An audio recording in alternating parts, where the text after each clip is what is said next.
When people think of an independent film, they tend to define it as a movie that's either arty or one that was made for a low budget.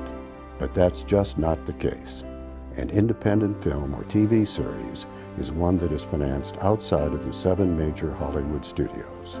The production costs for these films and programs are funded by independent producers, frequently with private equity and contract guarantees from third-party distributors.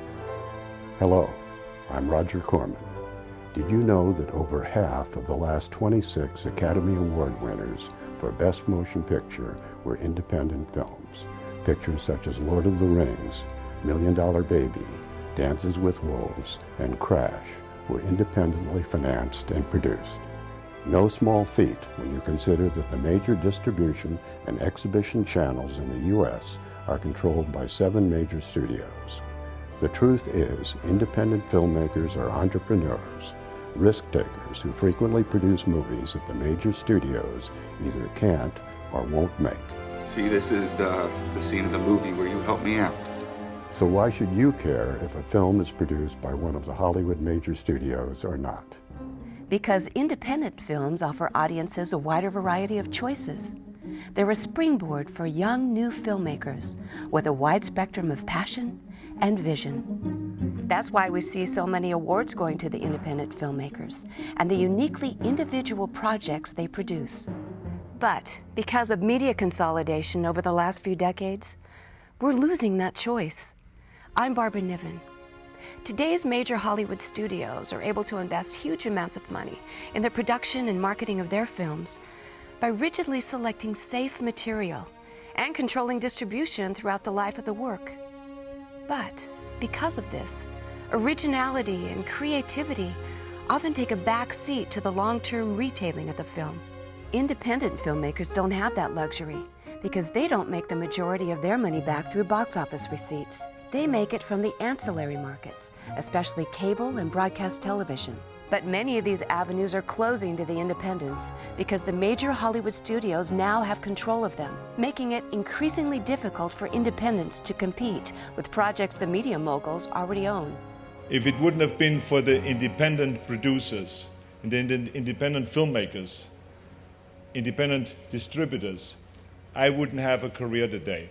So what happens when the conglomerates that own the major studios also control distribution and exhibition of films and TV shows in the U.S.? Well, they're more likely to purchase their own product and move it between their own platforms. When major studios and broadcast and cable channels are all part of the same company, this is known as vertical integration. In essence, it's an oligopoly. So how does vertical integration impact the independent filmmaker? In such a system, U.S. television and cable networks purchase fewer and fewer independently produced productions each year. The few that do sell are forced to give up a bigger basket of rights and lose the ability to recoup production costs from the ancillary markets. Hi, I'm Penelope Spheris. It's not just the independent producers that are impacted by the loss of commercial opportunity. In 2007, there were 477 independent films shot in the U.S.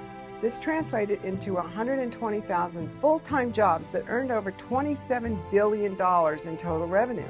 In fact, independent film and TV production throughout the United States generates more than a third of all jobs in the entertainment industry. Declines in independent production are felt by workers throughout the economy.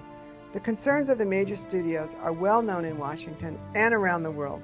But who speaks for the independents' interest in trade negotiations, copyright deliberations, and during critical debates on access to the internet? IFTA does.